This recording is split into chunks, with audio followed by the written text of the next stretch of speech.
aconteceu depois destas coisas, que tentou Deus a Abraão e disse-lhe: Abraão! E ele disse: eis-me aqui.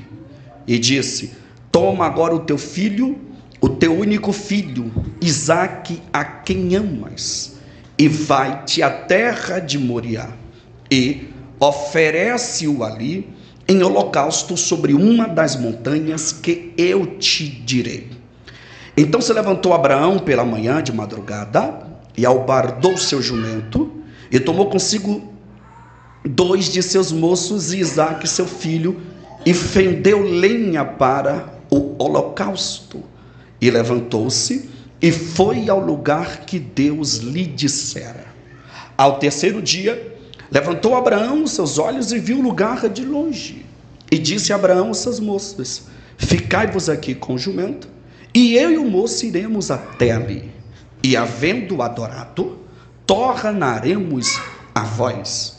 E tomou Abraão a lenha do holocausto e pô-la sobre Isaque seu filho, e tomou o fogo e o cutelo na sua mão. Olha o detalhe do final do verso 6. E foram ambos juntos. Ok? Está aqui na tela, né? Que maravilha. E os dois... Não, 6, por favor, obrigado. Isso. Os dois caminhavam... Você está aí? Estou. Os dois caminhavam juntos. Verso 7. Olha o que vai acontecer. Isaque rompeu o silêncio e disse a Abraão, seu pai: meu pai. E Abraão respondeu: eis-me aqui, meu filho. Isaque perguntou: eis aqui o fogo e a lenha, mas onde está o cordeiro para o holocausto? Abraão respondeu, dizendo-lhe: Deus proverá para si o cordeiro para o holocausto, meu filho. E olha como termina o verso de número 8. E os dois seguiam juntos. Lembra que no 6 eles estavam? No 8 eles continuam? Perfeito.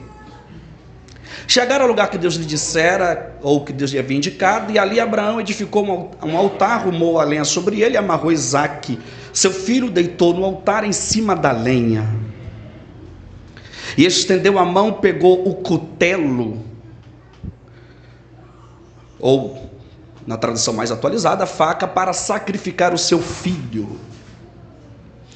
Mas do céu o anjo do Senhor o chamou: Abraão, Abraão. E ele respondeu: eis-me aqui. O último verso. Então lhe disse: não estendas a mão sobre o menino. Olha o substantivo que o autor está utilizando. E não faça nada a ele. Não estendas a tua mão sobre o menino e não faça nada a ele. Não lhe cause nenhum dano, não lhe faça nenhum mal. Amém? Amém. Pode se sentar até a nossa leitura aí. Aleluia!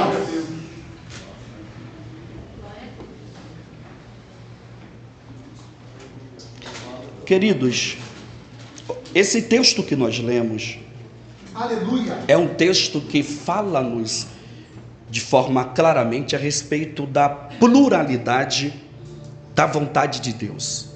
E a pluralidade da vontade de Deus é melhor compreendida dentro da teontologia.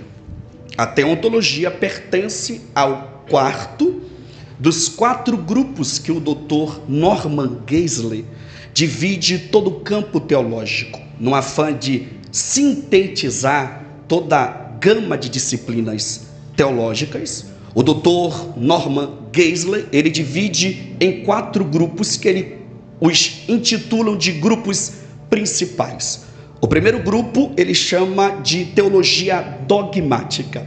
Cremilson, o que é a teologia dogmática? É a teologia que estuda os dogmas e as crenças da igreja a partir das escrituras e a partir também da visão patrística.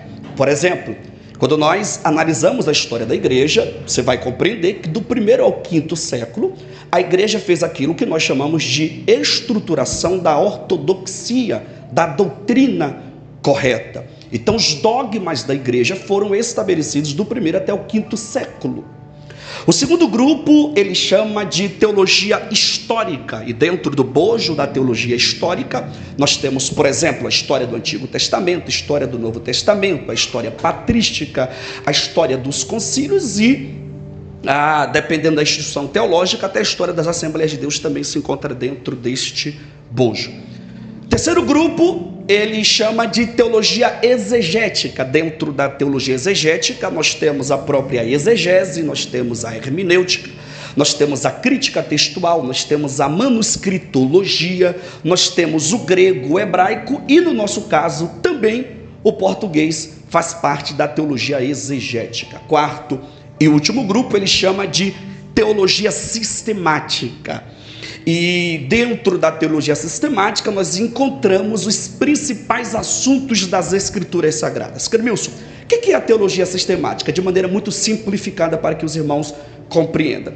A teologia sistemática é a teologia que sistematizou os principais assuntos da Bíblia Sagrada. Exemplo, Cremilson, eu quero aprender sobre a salvação. O que a teologia sistemática fez? Foi lá, reuniu, agrupou, sistematizou, organizou todos os versículos, capítulos, textos e contextos que falam direto ou indiretamente sobre a salvação e criou, sistematizou uma doutrina chamada soteriologia.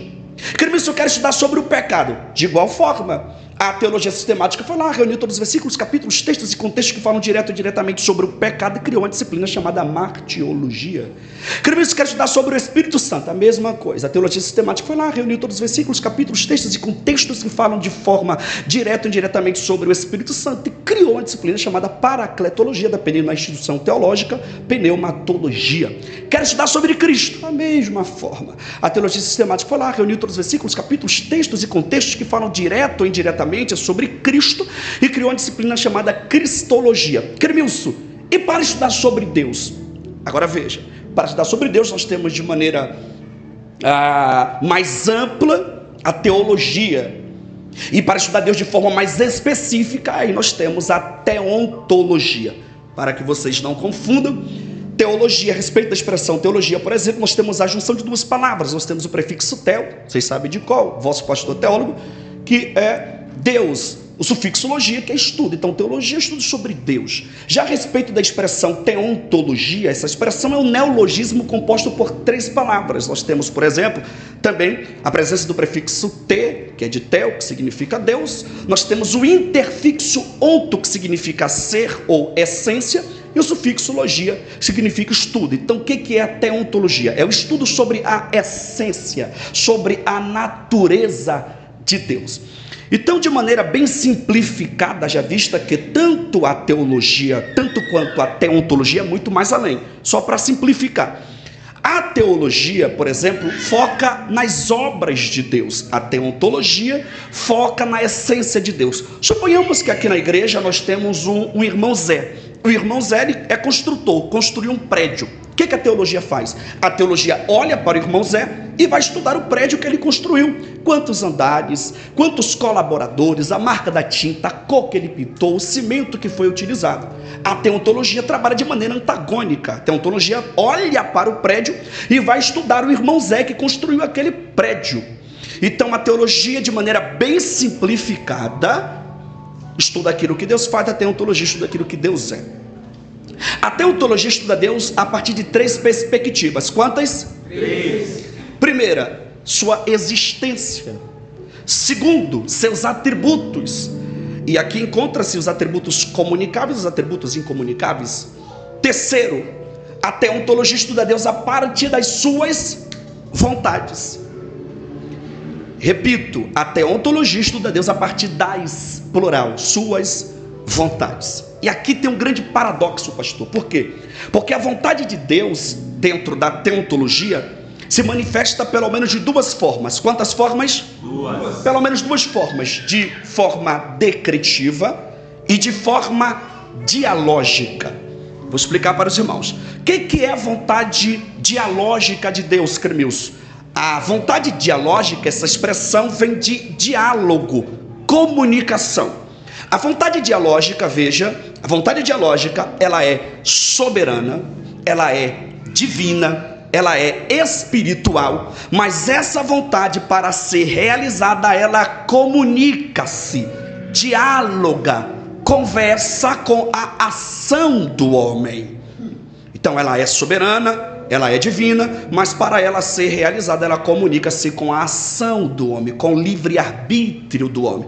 Quem falou sobre esta vontade foi Jacó Armínio, pai da teologia arminiana. Ele fala que esta vontade é soberana, mas ela comunica-se com a ação do homem, ela respeita o livre-arbítrio do homem. Dar-lhe-eis aqui alguns exemplos da vontade dialógica de Deus. Por exemplo, Mateus capítulo 23, Jesus olhou para Jerusalém e disse: Jerusalém, Jerusalém, que mata os profetas e apedreja aqueles que a ti são enviados. Agora olha o que Jesus vai dizer: quantas vezes eu quis vos ajuntar, assim como uma galinha junta os pintinhos, e vocês não quisestes. Olha o que ele está dizendo: era minha vontade, eu quis, mas a minha vontade, dialogando com a vontade de vocês, foi rejeitada. Meu Deus. Eu quis, mas vocês não queriam. Verdade. Vontade dialógica.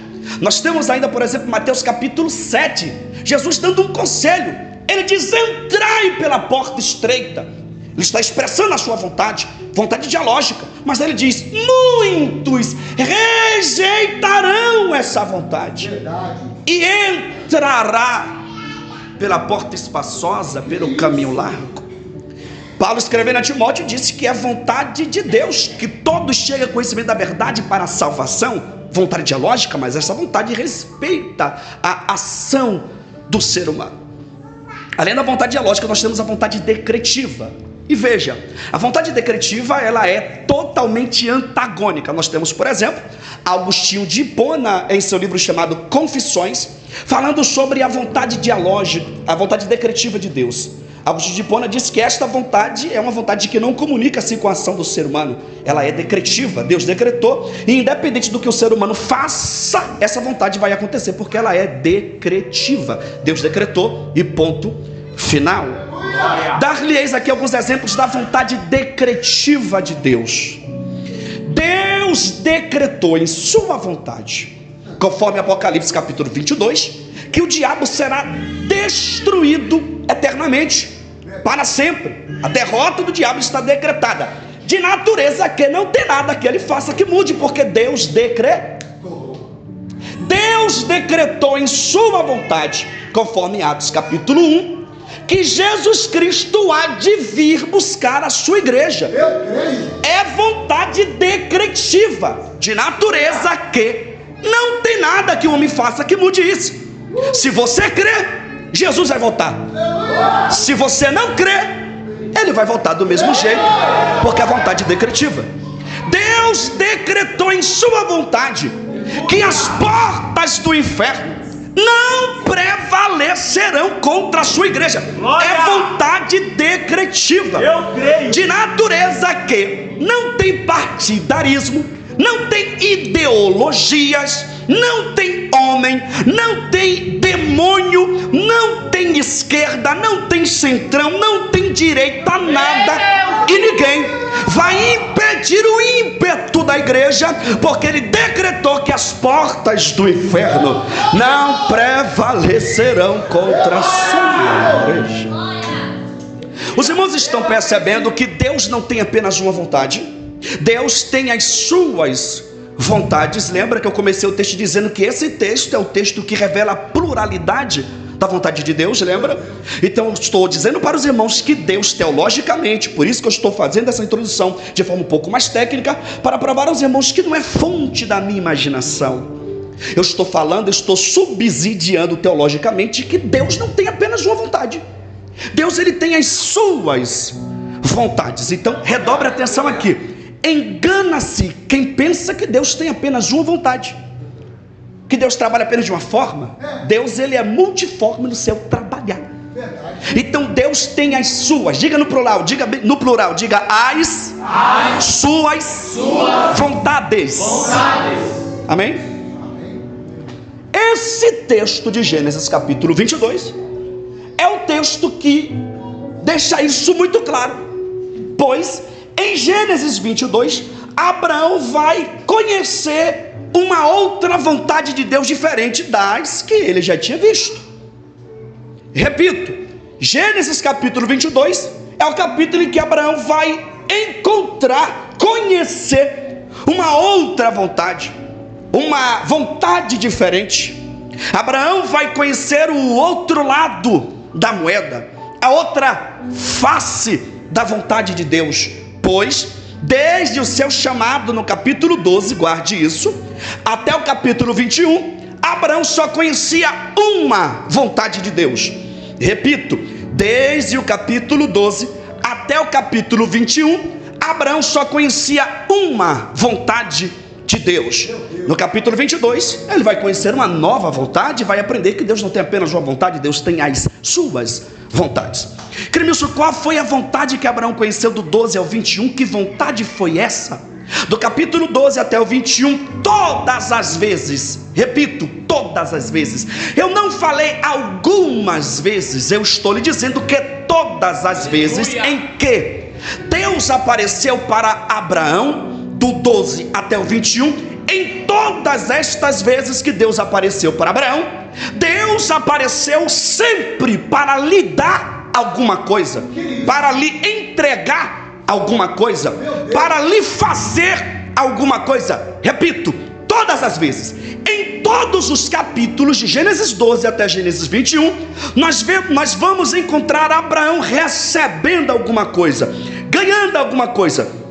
Se não vejamos, capítulo 12, Deus aparece para Abraão e lhe dá a promessa da terra prometida. Capítulo 13, versículo 2, está escrito que Deus deu a Abraão riquezas. Capítulo 14, Deus dá a Abraão vitória contra 5 reis, a libertação do seu sobrinho Ló, e ainda lhe dá a bênção através do sumo sacerdote Melquisedeque. Capítulo 15, Deus aparece para Abraão e lhe dá a promessa de ser um pai de uma grande nação. Capítulo número 16, ele recebe Agar como esposa e ganha um filho chamado Ismael. Capítulo número 17, Deus aparece para Abraão e lhe dá um novo nome. Capítulo número 18, Deus aparece para Abraão, renova a promessa de ser pai de uma grande nação e revela para ele o nome do filho da promessa, a saber, Isaac. Capítulo 19, Deus dá para Abraão a resposta da intercessão que ele fez em prol do seu sobrinho Ló. Capítulo 20, Deus dá para Abraão os gados e as servas que o rei Abimeleque lhe havia tomado.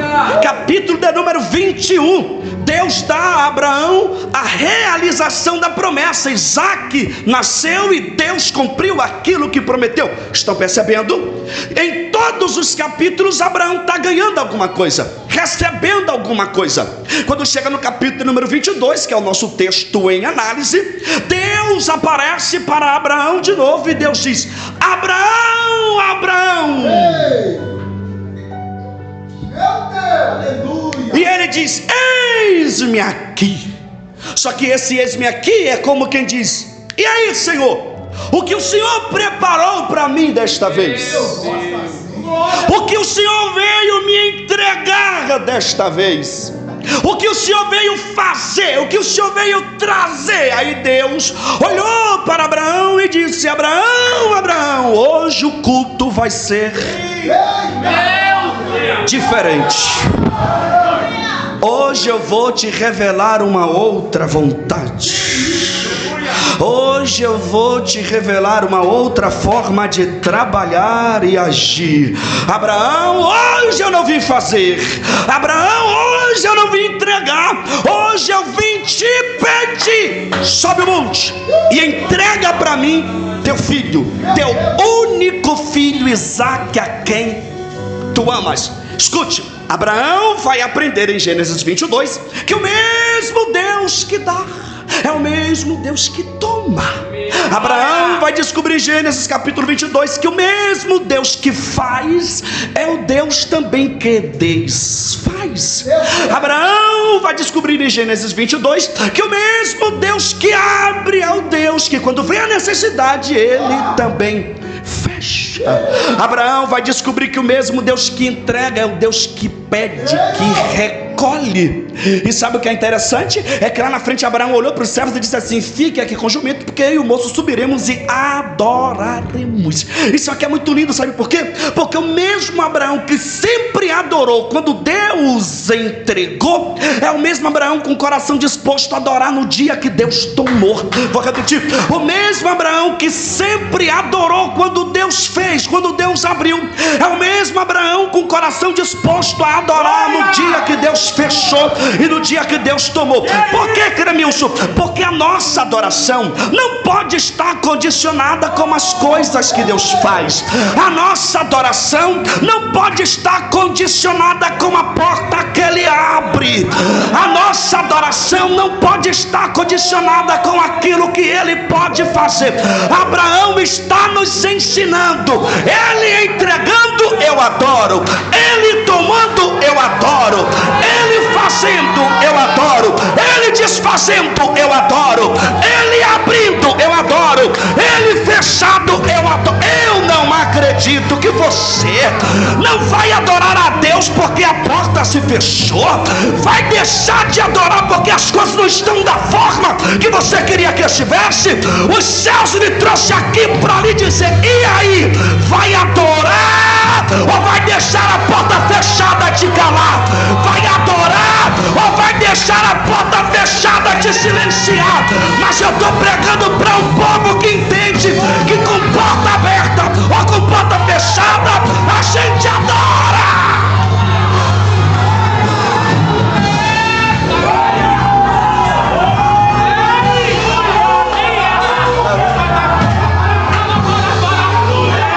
Abraão, eu fiz até agora, eu entreguei, eu abri. Olha os livramentos que eu te dei, olha quantas portas eu abri, olha quantas coisas eu te devolvi. Agora é a tua vez de fazer também, Abraão. Mostra para mim que no nosso relacionamento não é a via de mão única. Mostra para mim que você também tem disposição para se entregar, disposição para fazer. Mostra, agora é a tua vez, Abraão.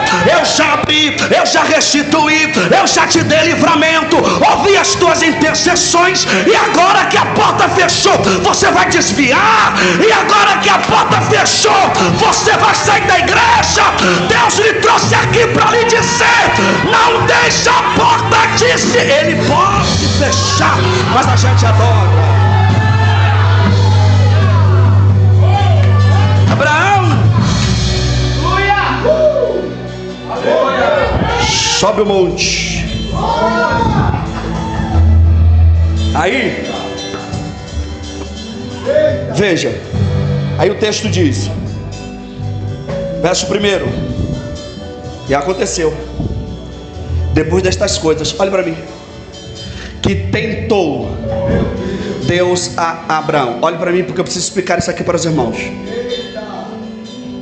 Tiago, em sua porção escriturística, diz que Deus não tenta ninguém. E ninguém será tentado de que Deus o tentou. Então, se Tiago escreve dizendo que Deus não tenta ninguém, por que Gênesis 22, verso 1, em algumas traduções, está escrito: tentou Deus a Abraão? Nós precisamos submeter esse texto a análise exegética a partir do original. E quando nós analisamos esse texto sob a ótica do original, nós encontramos o verbo aqui para tentar, é o verbo nissar, que está no terceiro tronco, que é o tronco piel, na voz ativa e no aspecto intensivo. Significa dizer que Deus, Ele é o autor no texto que toma a ação de forma intensiva de fazer o nissar. Nissar significa pôr alguém à prova ou provar alguém. Então não é que Deus está tentando, Deus está provando. Deus não está tentando, Deus está provando. Me ajude, Deus está provando. Eu quero, irmãos, que você dobre a atenção aqui, por favor. Cremilson, há alguma diferença sobre tentação e provação? Sim, e grande, gigantesca. Por exemplo, a respeito da tentação, nós temos registrado em Mateus capítulo 4 que o Espírito Santo conduziu Jesus ao deserto para ser tentado pelo diabo. Então a tentação vem do diabo, a provação vem de Deus. A tentação vem para te afastar do altar, a provação vem para te aproximar do altar. A tentação vem para te derrubar, a provação vem para te levantar. A tentação vem para te tirar da oração, a provação vem para te fazer orar outra vez. Na tentação, troca-se a oração, o devocional bíblico pelas redes sociais. Na provação, troca-se as redes sociais pelo devocional. Então, olhe para mim, Deus não tenta, Deus prova. Deus, irmãos, por favor. Então, Deus não está tentando, senhores. Deus está provando. Deu para entender? Vamos lá? Deus está provando. Igreja inteligente, Deus está provando. Agora, irmãos, por favor, pastor, quando eu olho para esse texto e quero convidar os irmãos da mesma forma, sob essa perspectiva, esse texto ganha uma dimensão totalmente diferente. Quando eu olho para esse texto, entendo que tudo que Abraão vai fazer, a partir do verso 3, ele faz estando debaixo de uma grande prova. Vou repetir. Tudo que Abraão vai fazer, a partir do verso 3, ele faz estando diante do maior desafio da sua vida. No pior momento, na pior fase, Abraão está diante do maior desafio da sua vida. E eu vejo Abraão fazendo coisas aqui que é de estarrecer. Eu não vou falar pelos irmãos, eu vou falar de mim. Eu, Cremilson, sou duramente confrontado. Eu olho para esse texto e digo: meu Deus, eu preciso ser mais crente. Porque eu vejo Abraão fazendo coisas aqui, estando na prova, que eu, Cremilson, não faço nem quando eu estou no ápice da bênção. Olha o que Abraão vai fazer estando na prova, estando no maior desafio da sua vida. Verso de número 3. Então se levantou Abraão pela manhã de madrugada, albardou o seu jumento, tomou consigo 2 de seus moços e Isaque seu filho, e fendeu lenha para o holocausto. O verbo fender aqui é cortar. Eu estou lhe dizendo que Abraão está na prova, mas ele acordou de manhã pela madrugada, meu Deus, pegou o cutelo, pegou o machado e foi rachar lenha. Meu Deus. Qual é o problema? O problema é que Deus só falou com ele. Então quem vê Abraão fazendo o que está fazendo não tem noção que ele está passando por tudo o que está passando. Verdade. Meu Deus. Quem vê Abraão com a ferramenta na mão, com o cutelo na mão, com o machado na mão, trabalhando, cortando lenha, não tem noção que ele está diante do maior desafio da sua vida. Então quem vê ele fazendo o que está fazendo não tem noção que ele está passando por tudo que está passando. Epa. Abraão está na prova, mas ele está trabalhando, e não é qualquer trabalho não. Ele está cortando lenha para o holocausto. Ele está cortando lenha para executar a ordem, a missão que Deus lhe havia designado. Ele está cortando lenha, não é aleatoriamente. Ele está cortando lenha para executar a obra que Deus lhe havia designado. Eu estou lhe dizendo que Abraão está na prova, mas está com a ferramenta na mão, envolvido com a obra. Eu vou falar de novo isso aqui. Abraão está na prova, mas está com a ferramenta envolvido na obra. Abraão está nos ensinando que provação não é subsídio, não é subterfúgio para abandonarmos a obra, para deixar a ferramenta. Abraão está nos ensinando: as coisas não estão como eu queria que estivesse. Eu estou diante do maior desafio da minha vida, mas eu não vou abandonar a obra. O machado ainda está afiado, a obra precisa de mim e eu estou totalmente envolvido. Eu estou na prova, mas estou na obra. Eu estou na prova, mas estou na obra. Eu estou na prova, mas estou na obra. Eu estou na prova, mas tenho uma missão que Ele me entregou. Eu estou na prova, mas eu tenho um chamado que Ele me confiou.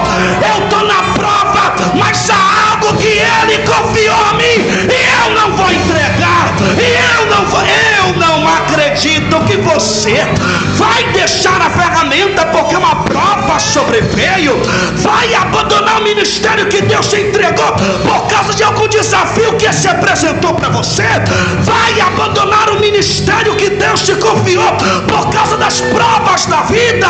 Os céus me trouxe aqui para lhe dizer: eu te dei uma missão, eu te dei um chamado, eu te entreguei um ministério, e não tem prova que vai travar a tua chamada, não tem prova que vai travar aquilo que Deus te entregou.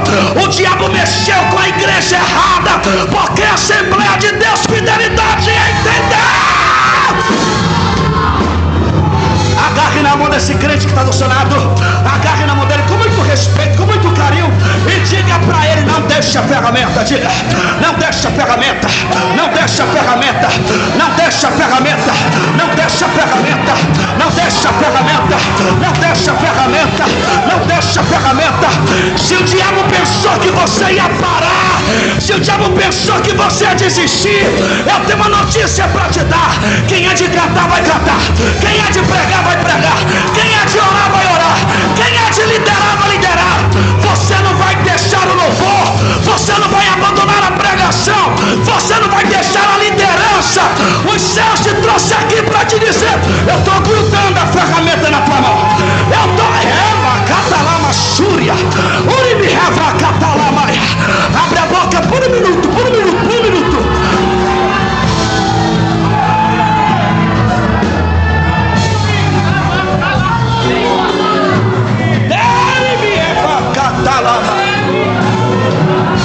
Levanta a mão, levante a mão, levante a mão, levante a mão, levante a mão. Quem é de cantar vai cantar, quem é de pregar vai pregar. Você não vai abandonar o departamento, você não vai deixar a liderança.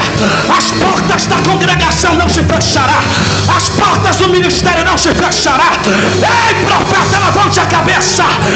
Ei, missionário, levante a cabeça. Os céus me trouxe aqui para lhe dizer: eu te dei um chamado.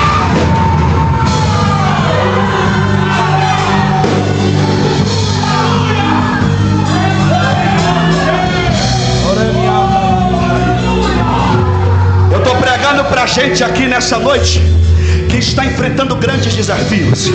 Eu estou pregando para a gente aqui que está enfrentando a pior fase da sua vida, o maior desafio que você já enfrentou. Eu estou pregando para a gente aqui que está enfrentando grandes provas, grandes dificuldades. Eu estou pregando para a gente aqui que está enfrentando momentos difíceis, momentos de solidão, onde só Deus pode ser o seu sustento. O diabo olhou para você e disse: não vai suportar. Alguém olhou para você e disse: pelo tamanho da prova vai desistir. Alguém disse: não vai cantar mais. Alguém disse: não vai pregar mais. Alguém disse: não vai louvar mais. Alguém disse: não vai mais se envolver. Alguém disse: vai desistir. Mas os céus lhe trouxe aqui nessa noite para lhe dizer: maior do que essa prova é o que eu te entreguei. Maior do que essa dificuldade é aquilo que eu te confiei.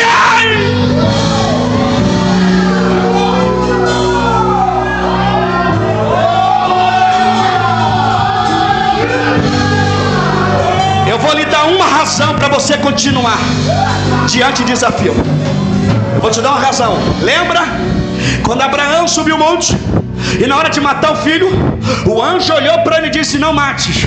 Está escrito: e Abraão olhou e viu o cordeiro amarrado pelo chifre. Que isso?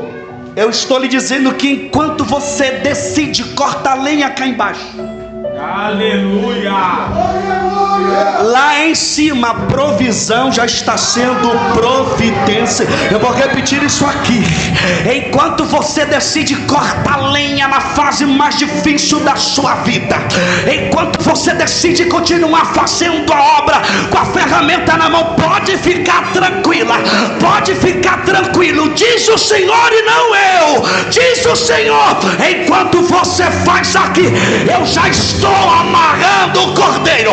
A providência já está sendo providenciada.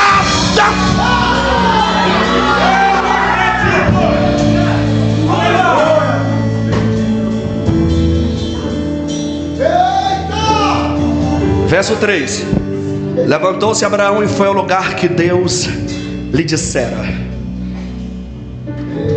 E foi Abraão ao lugar que Deus lhe dissera.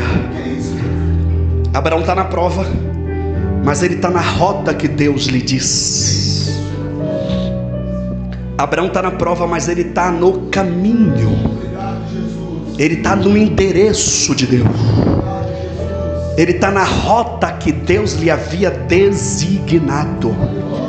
Não permita que as provações e os desafios da vida lhe tire da rota que Deus estabeleceu para você. E foi Abraão ao lugar que Deus disse. Verso 4. Ao terceiro dia levantou Abraão e viu seus olhos no lugar de longe. Verso 5. Disse Abraão, seus moços ficam... Aqui, irmãos, redobre a atenção aqui. E disse Abraão, seus moços, ficáveis aqui com o jumento, eu e o moço iremos até ali, e havendo adorado, retornaremos a vós. Nós temos alguns problemas aqui. Número 1, Abraão olhou para os servos e disse, fiquem aqui, porque eu e o moço subiremos e adoraremos. Ou seja, e havendo adorado, eu retornarei. Eu vou perguntar aos irmãos, e os irmãos me respondam, por favor. Deus mandou Abraão adorar ou mandou Abraão matar? Matar. Ó, o verbo que é utilizado no verso de número 2 para oferecer holocausto é o verbo olar, que significa morte através de sacrifício. Então Deus mandou Abraão executar, matar. Deus mandou Abraão matar. Só que Abraão trocou os verbos. Abraão olhou para os moços e disse, fiquem aqui porque nós vamos adorar, e havendo adorado retornarei a vós. Quer mais um problema? Abraão diz, fiquem aqui porque eu e o moço subiremos, plural, adoraremos, plural, e retornaremos, plural. Ora, se ele está subindo para matar o próprio filho e executar aquilo que Deus te entregou, o último verbo deveria ser conjugado no singular. Subiremos, 2, correto. Adoraremos, 2, correto. Retornarei, singular, deveria terminar no singular. Mas ele não diz, ele diz retornaremos. Por que Abraão diz isso? Por duas razões. Número 1, imagina Abraão olhando para os servos e dizendo, fiquem aqui porque eu vou subir e vou matar o meu próprio filho e depois eu volto. Irmãos, não precisa nem ser profundamente teológico para entender isso aqui. Vocês acham que os servos iriam deixar? Não. Eles iriam tentar rechaçar de todas as formas possíveis, ainda que com as melhores intenções, mas eles iriam tentar rechaçar. Você tem certeza que foi Deus que mandou você fazer isso? Você tem certeza que foi Deus que te orientou a fazer isso? Ora mais um período.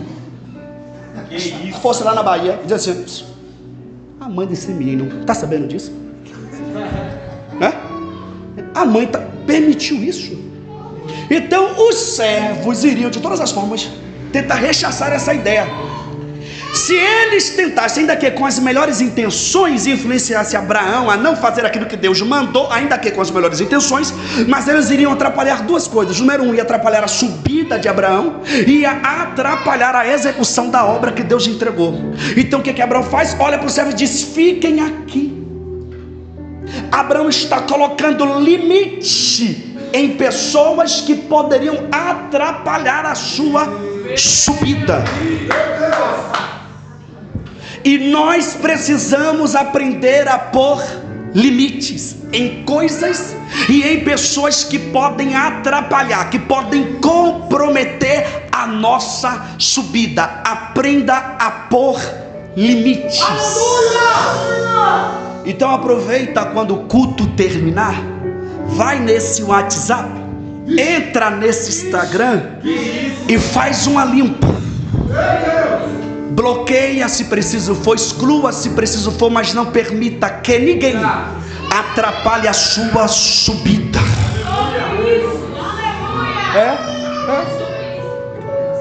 Fiquem aqui porque nós subiremos e adoraremos. Verso de número 6. E tomou Abraão a lenha do holocausto e pô-la sobre seu filho Isaque. O jumento tinha carregado a lenha. Abraão tira a lenha de sobre o jumento, olha para Isaque e diz, prepara o ombro porque agora é com você. Trouxeram até aqui, daqui para frente quem vai levar é você. Olha para mim, não tem problema nenhum em você ajudar alguém, sobretudo os novos na fé. Esses requer de nós uma atenção maior, mas você não pode tornar ninguém refém da sua fé. Não tem problema a gente ajudar os novos na fé, só não pode tornar essas pessoas refém da sua fé. Faz por mim, vai por mim. A gente precisa aprender com Abraão, pegar a lei e dizer, você também consegue, leva. Receba. Quando ele assume a responsabilidade, ele notou a ausência de coisas. Abraão, meu pai, tem lenha, tem fogo, tem cutelo, mas cadê o cordeiro? Ausência de coisas. Foi só ele assumir a responsabilidade que ele viu a ausência de coisas. Isso aqui é para você que diz assim: ah, na casa de manhinha, na casa de painho não está muito legal. Por que não está muito legal? Porque ela tem hora para voltar, eu tenho que dizer para onde eu vou, com quem eu vou, tem hora para sair, tem hora para voltar. Eu não vejo a hora de fazer 18 anos e alugar a minha kitnet. Vai. É só você assumir responsabilidade. Você vai fazer igual Isaac, quando abrir a porta da geladeira que vier ausência de coisas, você vai ligar: pai, mãe. Vamos lá. Olha a pergunta que ele faz para o pai: aonde está o cordeiro para o holocausto? Ausência de coisas, onde está o cordeiro? Olha, irmãos, já estou caminhando para o final. Essa pergunta de Isaac, pastor, para Abraão, é uma pergunta de ordem geográfica. De ordem geográfica. Quando ele diz aonde está o cordeiro, é geograficamente, está lá embaixo, esquecemos em casa. O Senhor se antecipou, já está cá em cima. A pergunta é de ordem geográfica: aonde está a localização do cordeiro? Agora olha a resposta de Abraão. Ele olha para Isaac, não dá a localização geográfica. Ele vai ensinar para o seu filho a teologia da providência. Deus proverá para si o... Isaac não perguntou se Deus iria prover, irmãos. Isaac está perguntando a localização geográfica. Abraão não respondeu o que ele quis, mas eu li com você no verso 6, está escrito: e ambos subiam. Ambos subiam. No verso 7 ele tem um problema, apresenta para o pai. O pai não responde o que ele perguntou, mas o verso 8 termina dizendo: e eles caminhavam juntos. A ausência das respostas que eu quero do meu pai não pode comprometer a minha caminhada junto a ele. Ele pode não responder aquilo que eu queria, ele pode não fazer aquilo que eu pedi, ele pode não realizar aquilo que eu queria que ele tanto realizasse, mas mesmo não respondendo aquilo que eu quero, não vai comprometer a minha caminhada, porque eu não caminho com o pai baseado nas respostas que eu quero. Eu não caminho com o pai baseado naquilo que eu quero que ele me responda e que ele me faça. Ele pode não responder, ele pode não abrir, mas eu continuo caminhando. Aqui está a beleza do Evangelho de Cristo Jesus. Nós não caminhamos por vistas, nós não caminhamos baseados em respostas. Ele pode não responder, ele pode não fazer, mas só a presença dele estando conosco é suficiente. Pai, o Senhor pode não dizer, o Senhor pode não responder, mas a tua presença estando comigo, eu me sinto seguro. A tua presença é suficiente. Tua presença é maior do que a porta que eu quero. A tua presença é maior do que a cura da minha enfermidade. A tua presença é maior do que a providência. Se o Senhor estiver comigo, as respostas se tornam coisas ínfimas. Deus proverá para o seu cordeiro. Verso 9. Chegou ao lugar que Deus dissera. Abraão foi lá, preparou o altar, colocou Isaac. E olha o verbo que o texto diz: e Abraão amarrou. Diga bem alto, diga: Abraão amarrou. O verbo amarrar aqui no original do hebraico, pastor, traz a ideia de totalidade. Significa dizer que Abraão foi lá, servo de Deus, e amarrou o filho totalmente. Ó, os pés, as mãos, os braços, a cabeça, o corpo. Abraão está amarrando o filho totalmente, plenamente no altar. Se você olhar um pouquinho para baixo, você vai ver que lá embaixo os servos estavam amarrando o jumento, prendendo o jumento. Enquanto tem uns prendendo o jumento, tem um pai amarrando o filho no altar. Eu tenho feito desse texto a minha oração. Eu tenho dito a Deus nos últimos dias: Senhor, amarra-me no teu altar. Eu tenho dito: Deus, prenda-me no teu altar, plenamente, totalmente, de natureza que se os meus pés pensarem em vacilar, eu não consiga, de natureza que se os meus pés tentarem sair, eu não consiga. Prenda-me no teu altar. Aqui está a resposta para você que diz: não vou mais cantar, quando vê está cantando. Não vou mais pregar, quando vê está pregando. Não quero mais saber de igreja, quando vê está congregando. Tenta desviar, mas não consegue. Se afasta um pouquinho, mas o coração arde pela palavra e pelas coisas espirituais. Sabe por quê? Porque Deus se prendeu no altar. Você é do altar, você é de Deus. O mundo não combina com você, as coisas lá fora não diz respeito a você. Deus se prendeu no altar, você é de Deus. É por isso que você tenta, mas não consegue. Tenta, mas não consegue. Tenta, mas não permanece. É que você não é do mundo, você é do altar. Vai fugir até quando? Vai correr até quando? Vai se afastar até quando? Você é de Deus, você é do altar, você é do Ele. E ó, quando ele pegou o cutelo, que ele vai executar, o céu entra em cena e faz uma intervenção. Olha para mim. Se Deus não intervém para você, Abraão mataria, sim ou não? Sim ou não? Óbvio que ele mataria. Hebreus capítulo 11, versículo 17 e 18 está escrito: e Abraão já havia sacrificado Isaque no seu coração, porque ele cria que Deus era poderoso para o ressuscitar dentre os. Só que isso aqui é muito paradoxal e tem uma problemática muito grande. O que o escritor Hebreus está dizendo? Que Abraão já tinha matado o seu próprio filho. Então a ação externa é a convicção da decisão interna que ele já tinha tomado. Então Isaque já estava morto para Abraão. Sim ou não? Escritor Hebreus. Abraão já havia sacrificado o filho em seu coração, porque ele cria que Deus era poderoso para o ressuscitar dentre os. Qual que é o problema, irmãos? Como que Abraão cria que Deus era poderoso para ressuscitar Isaque dentre os mortos, se até Gênesis 22 não tem nenhum registro de ressurreição? Como que ele cria que Deus era poderoso para ressuscitar Isaque dos mortos, se até agora ninguém foi ressuscitado ainda? Meu Deus! Porque uma coisa é você ter um modelo, uma coisa é você ter uma referência, uma coisa é você olhar e dizer: Deus fez na vida de fulano, vai fazer na minha vida também. E quando não há referências? E quando não há precedentes? E quando não há modelo para você se espelhar, não entendeu? Eu estou lhe dizendo que a fé de Abraão era tão poderosa que ele cria no inédito de Deus.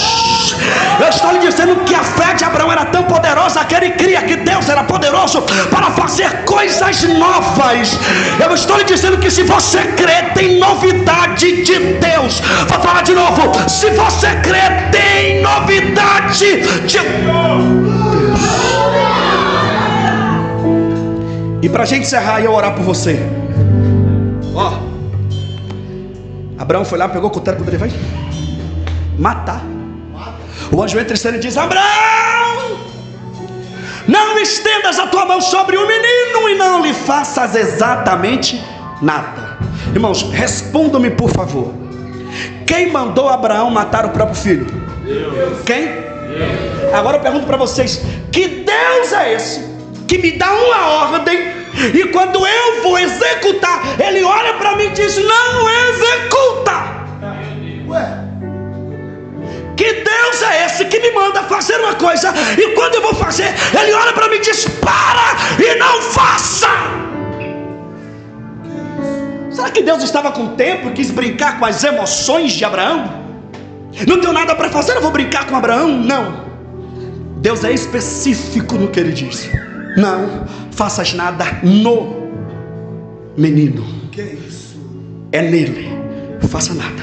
Não quero injustiça no altar, porque esse altar não é sobre ele. Então não faça nada nele. Era aqui que eu te queria. Olha onde você está. No monte. Olha onde você está. No altar. Desprende o menino, porque eu não queria ele. Olha para o lado, já tem um cordeiro. Não era ele que eu queria, o cordeiro já está ali. Eu queria você aqui. Não é que ele está brincando com Abraão, ele só fez tudo isso para trazer Abraão ao monte de novo, aleluia, ao altar voltaram outra vez. Se você analisar em Gênesis capítulo 12, da chamada de Abraão até Gênesis 21, você vai encontrar o tempo todo Abraão no monte, dizendo: Deus me dá um filho, me dá um filho, me dá um filho, me dá um filho. No 21 Deus deu. E aí quando Isaac nasceu, está escrito: e desmamando o menino, Abraão fez um banquete. Abraão fez um. É pecado fazer banquete, irmãos? É pecado? Então entenda que o pecado não é a presença do banquete. O pecado é a ausência do altar. Não pode levantar um em detrimento do outro. Meu Deus. Então o banquete não é pecado. O problema não é a presença do banquete. O problema é a ausência do altar. Depois que o menino nasceu, nunca mais você vai ler Abraão no monte. Meu Deus. E outra, não pense que Isaac aqui tinha 1 ano de idade. Isaac tem de 18 a 24 anos de idade. Mais de 10 anos Deus olhando para Abraão e disse: nunca mais eu vi você no altar outra vez. Nunca mais eu vi você no monte de novo. Glória a Jesus. O que aconteceu com você, Abraão? Por que você mudou? Por que você não é mais o mesmo? Foi só eu dar o que você queria, né? Foi só eu abrir a porta que você tanto queria. Foi só eu te entregar, Isaac. Então faz o seguinte: já que aquilo que eu te entreguei, não por erro meu, mas por má administração sua, está te tirando do altar, faz o seguinte: sobe o monte e me devolve. Eu vou tomar de volta, mas eu não vou te perder. Eu vou te ver crente outra vez no altar. Pastor, posso deixar de pé? Com a permissão do pastor, fique de pé, por favor. Glória! Aleluia! Oh, aleluia! Eu oro por você agora, mas escute isso: Deus não vai te perder. Eu creio. Se preciso for, aleluia, Ele fecha, mas não te perde. Ele arranca, mas não te perde. Ele tira, mas não te perde. Deus vai te ver no altar outra vez. Deus está olhando para Abraão e está dizendo: eu estou com saudade dos montes. Aleluia. Eu estou com saudade de te ver no altar de novo, Abraão. Eu não sei o que aconteceu com você, eu não sei o que te afastou, mas eu quero te ver no altar outra vez. Se para te ver no altar de novo eu vou ter que tomar algumas coisas, eu vou tomar.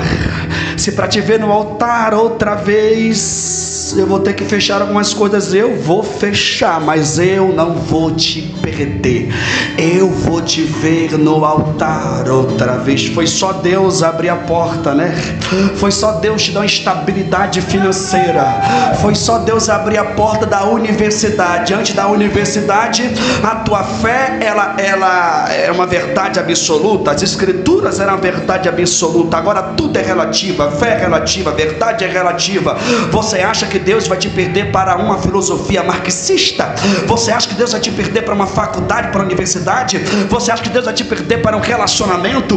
Você acha que Deus vai te perder para uma estabilidade financeira? Você acha que Deus vai te perder? Os céus lhe trouxe aqui para lhe dizer: se preciso for, eu fecho, mas não te perco. Eu arranco, mas não te perco. Eu tiro, mas não te perco. Eu vou te ver no altar outra vez. Eu vou te ver no altar de novo. Eu vou te ver no altar outra vez. Eu vou te dar 1 minuto para você sair do seu lugar. Você que entrou aqui nessa noite se encontra afastado e se encontra afastada. Eu vou te dar 1 minuto para você sair do seu lugar e voltar para o altar outra vez. Aonde está você que se encontra afastado, que se encontra afastada? Eu não quero saber o que te tirou. Eu estou lhe dizendo que os céus estão de braços abertos, te esperando outra vez. Aonde está você? Cremilson, eu nunca fui crente, mas hoje eu quero abraçar essa fé em Jesus Cristo. Eu não conheço os irmãos que aqui estão, eu não sei se todo mundo que está aqui é crente, mas se porventura tem alguém aqui nessa noite que está afastado, que não é crente, mas quer entregar a sua vida a Jesus, eu vou te dar 1 minuto para você sair do seu lugar e vir aqui à frente agora. Tem alguém? Tem alguém? Eu não quero saber o que te afastou. Estou lhe dizendo que você é do altar. Você é de Deus. Tem alguém? Tem alguém? Feche os teus olhos. Deus, aí está a tua igreja, aqui está o teu povo, os seus conhece intimamente. Não permita, Senhor, que nenhum dos que aqui estão se perca. Não permita que nos que aqui estão se desviem, mas firma os nossos pés na força do teu poder. Não permita que nenhum desafio faça com que a gente abandone a ferramenta e se afaste da obra que o Senhor nos entregou. Mas dai-nos resiliência, dai-nos resistência para nós prosseguirmos fazendo a tua obra. E que nada nos afaste do teu altar, que as tuas boas e poderosas mãos firme-nos no teu